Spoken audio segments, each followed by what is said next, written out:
Diablo 4 is check script. Still shit. Thankfully, I never need to write a new script because it's Diablo 4.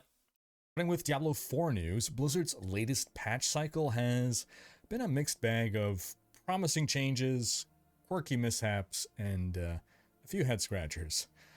Promising changes. I love his facial expression as you could just see Riker kind of be dead inside, trying to be positive about Diablo 4, and God knows there's nothing to be positive about there. So we've had a number of bugs since the season started, right? And Blizzard's been systematically fixing them. But the Necromancer's Ring of Mendeln continued to be a recurring headache. Now, a patch released this week with Blizzard is about as good as Bethesda is when it comes to fixing bugs. Okay, boys, the asteroid that constantly attaches to your ship and follows you, we fixed it. 2 days pass, it turns out it's not fixed. Wow, it's still doing that. Second attempt, okay, we fixed it. A week passes, it's back. It's just randomly back. And then Bethesda just gives up on fixing the bug. That's Blizzard for you nowadays. what was supposed to be a fix for the ring, but as players logged in eager to finally get the Ring of Mendeln fix, they realized it's still totally broken. Now, some people start to speculate that Blizzard may have pushed out the wrong build of the game with that patch, which would explain why some fixes were not working as expected. I don't know about that, but we did get That's great, okay? Imagine you're Blizzard and your defendants on. Wait, no, don't blame Blizzard. They're retarded. They probably uploaded the wrong files. Imagine that's legitimately your best defense as Blizzard. yet another patch later in the week that partially fixed the Ring of Mendeln. So fingers crossed that it'll be fully working in time for Season 8. Now, this week's patch also implemented a change that has been confusing some players, but it's actually a good thing. The Blood Maiden and Helltide can now spawn in different places, as opposed to always in that same location. So those of you who memorized where she spawns Who the hell does Blood Maiden? are not finding her there anymore. But we also have some players reporting that they can't find her at all. And, I mean, we have to assume in good faith that they looked everywhere and she literally didn't spawn. So it could be that there's some bug where she doesn't spawn, because at the very least some people are saying that they see her spawn, but some of her altars are stuck in geometry and you can't interact with it. So I can't. The fact how dead inside he is when he needs to talk about Diablo 4 and how inept Blizzard is at fixing bugs. Oh, it just puts us. It makes me so happy. Whoops. Meanwhile, speaking at DICE 2025 in Las Vegas recently, Diablo boss Rod Ferguson spilled some behind-the-scenes tea about Diablo 4's first expansion.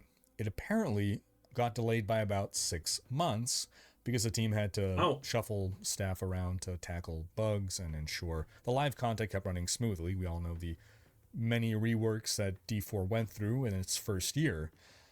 But that means that the original release date for Vessel of Hatred was intended to be around April 2024, less than 1 year after the launch of the game. And that lines up roughly with D4's 4th season, which began in May.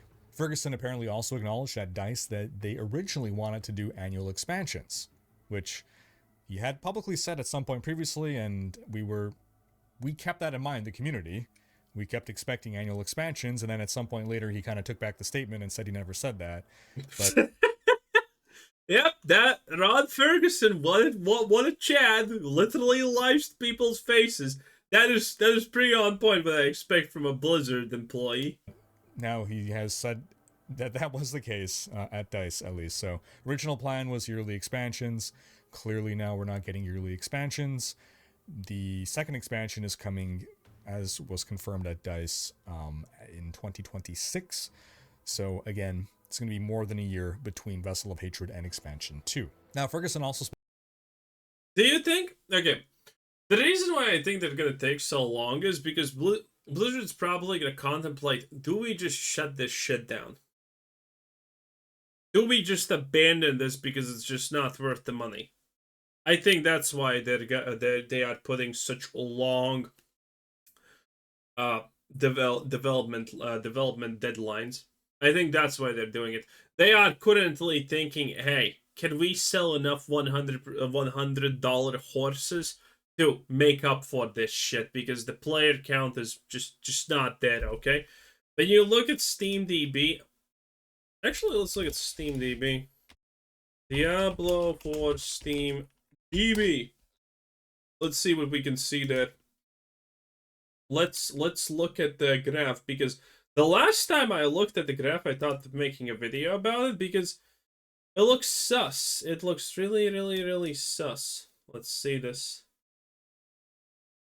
February 17th was like, okay. Okay. This looks.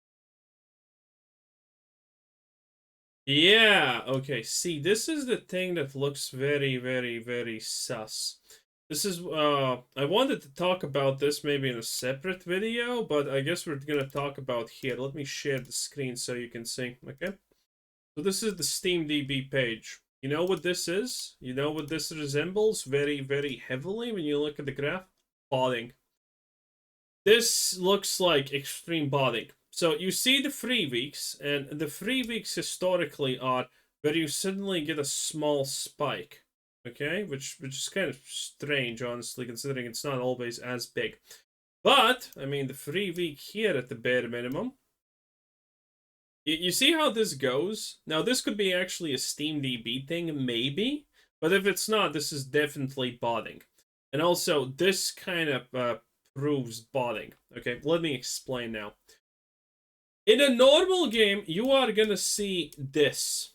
You're gonna see this. You're gonna see these random peaks. This is very common. This is 0-0. This is the lowest amount of players average on every single game that's typically played by Europeans and Americans. After you have this, some games have this part, some games don't have this part. It's where people start to go off, but some people go to sleep, and then you have this part, and then it goes down, right? Every game has something similar to this. Maybe they don't have this. Maybe there's a little bit more here at the bottom, at the back. But it's always a very simple reversed U type of graph. And you know why that matters? Because that's natural. The smaller your minimum player base differentiation from maximum player base in a game, the more likely it's botted to fucking hell. And the more likely it doesn't have real players. So this seems like real players, but then you go out a little bit and you stop seeing this, and look at this.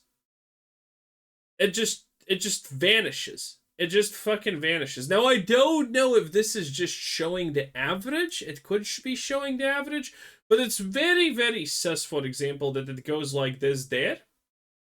And then it stops kind of here, and then you actually get the peaks and bottoms, and it's the lowest we have had. This is kind of just strange. Now, granted, it could be because I don't know if SteamDB actually does it like that. But most likely, the graphs currently, if this is fucking real, if this part right here is real, it means that pretty much everyone left playing Diablo 4 is a bot at this point. Which is not even a new take for me, I have said this before. But these graphs look very... Why is Tuesday not there? Out. So yeah, it could be the fact that it just works 7 days. But I don't know. I really don't know. Because if this is real, that's botting. This is fucking botting. Again, the lower the differentiation between this and the maximum, the more likely it is botting. And look at this here, okay? So you have the free week, 30k, then it slips down to that. It goes up again for some fucking strange reason on February the 1st. And then here. Well, that strange reasons probably these are just yeah, it is Sunday and Saturday. A little bit of a huge bump, to be completely fair. Unexpected. But it goes down, and this 15, if we take the average of 9k and that, it is, how much is that? 12. This could be in line. There is a chance. But again, There must be some botting happening in Diablo 4. Well, actually, there must be huge botting happening in Diablo 4 because Elon Musk needs to buy perfect items, and he is not going to be a slouch on the money department. And if you Google stuff like Diablo 4 real money buying stuff, you're going to see a lot, okay? The botting scene in Diablo 4 is alive and well. Spoke about how after the Season 1 nerf fiesta that got, a couple of players upset a little bit. They're just slightly annoyed, right? Since then, he kept looking at provisional patch notes and repeating to the team, lots of medicine, but I don't see much sugar. And he just wanted to ensure that patches would not just be nerfs, but also include stuff for players to get excited about. It basically became a mantra of his. And he also advocated for the PTR, the test server that we've been getting since I think it was Season 4. He was saying how it's better to ruin... Who gives a shit, okay? I don't care if the guy did something good 2 years ago, 20 years ago, or 5 months ago. Currently, it's trash and bad, and that's the only part I care about. The surprise for 10,000 people so that millions could have a great season. Because that was kind of always one of the arguments against PTR. It's like, oh, well, because some other games, for instance, don't do it, right? And if all the new content comes at the launch of a season, then everything is novel. Whereas if you reveal your hand before the season launches, well, you take away some of the excitement of the season itself. But I think PTRs have been nothing but a good thing. I think every season...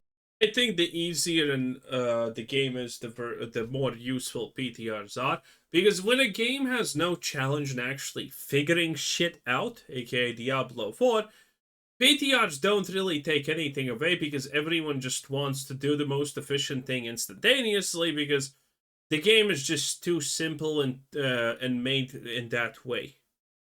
There's no point in experimenting effectively because no one wants it because this is not why the game exists. The game exists is to just cheap dopamine and that's it for 2 hours and then you forget it exists. And since the implementation of PTR has had a smoother launch than in the past. He also said that the team saw Diablo 4 player counts jump significantly once they posted a roadmap of upcoming features for the far future. And I'm actually not sure what roadmap he may be talking about. Wait, what? Maybe from BlizzCon 2023 when they revealed Vessel of Hatred and they spoke about Abattoir of Zir. I guess that was kind of a roadmap of what was to come. So if they saw... Bro, Rod Ferguson's literally probably high doing his job. Can't blame him, though. A surge in players after that. Maybe it's because of the roadmap. Maybe it was just general excitement over... Diablo, lots of Diablo news at BlizzCon.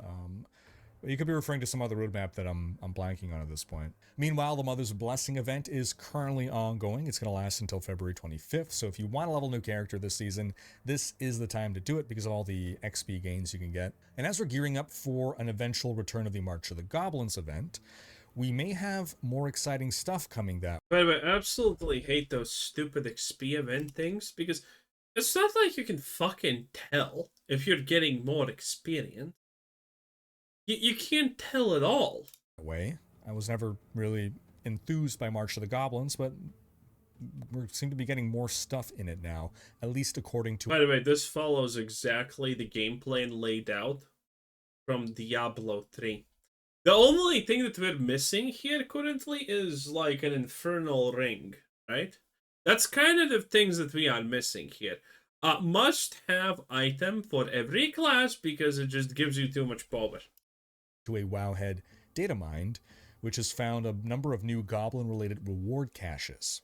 There's a bunch of goblin caches of different rarities, some that are rune caches, some that are Undercity tribute caches. There are also unceasing caches, which Wowhead believes may be related to repeatable turn-in rewards, either like the final level of a reputation track or the repeatable mercenary turn-in. Then there's also a bunch of weird, unique goblin bags. Baron's Gift, Ector's Gift, Merle's Gift, Prim's Gift, and Fedric's Gift. Each of these contains specific kinds of drops, but also has a listed upgrade. 5% increased chance for goblins to drop treasure bags during March of the Goblins.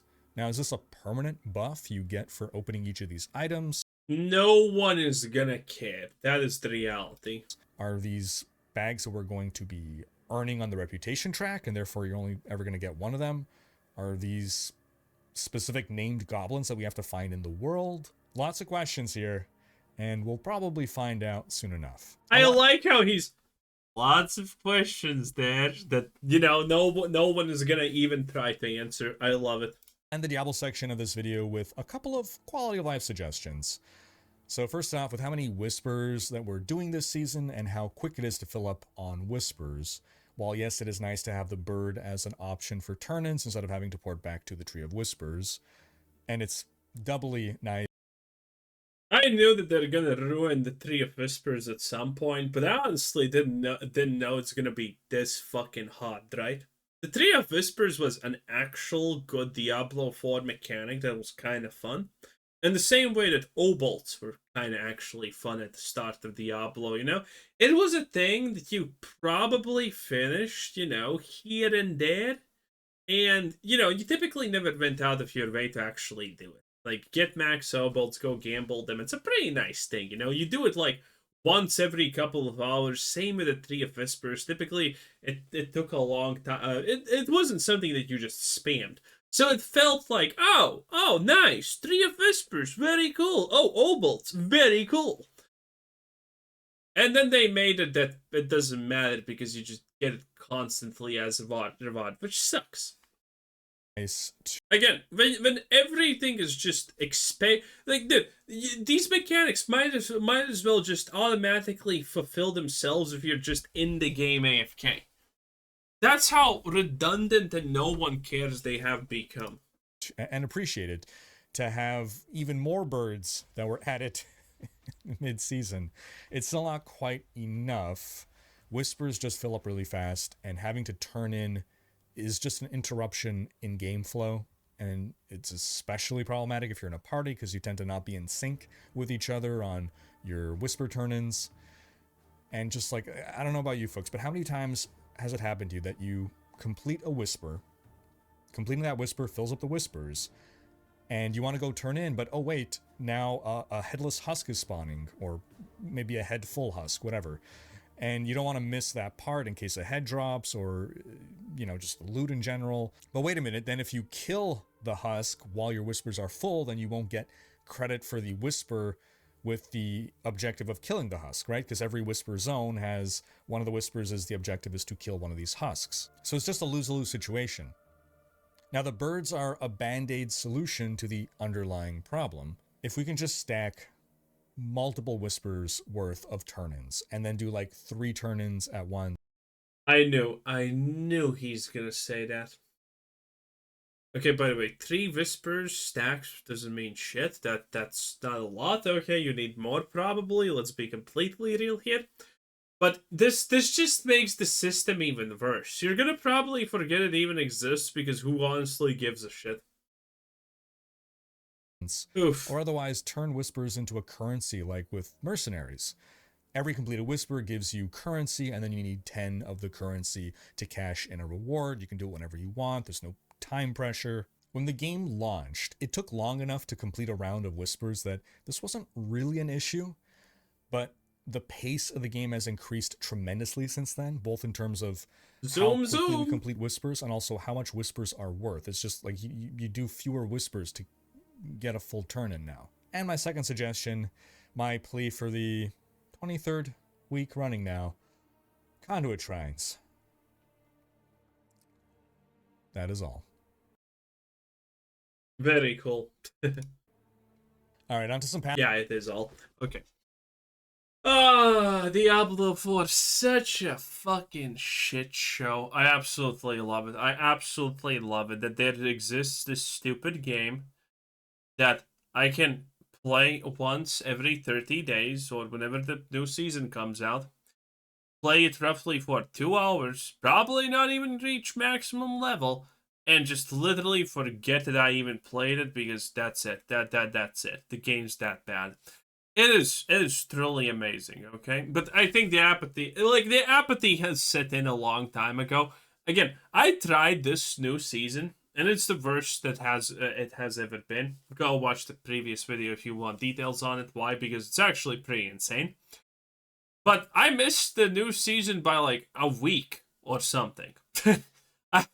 No one was just talking about it because no one gives a shit. Diablo is completely dead. Good job, Blizzard. Good job. Anyway, oh, Blizzard, you probably should add some kind of crippled black woman lead in Diablo. I'm sure that would make it all better. Oh wait, no, wait. You made that stupid girl crippled, didn't you? Aha! I forgot about that. Anyway, that was Riker. 10 out of 10. Bye.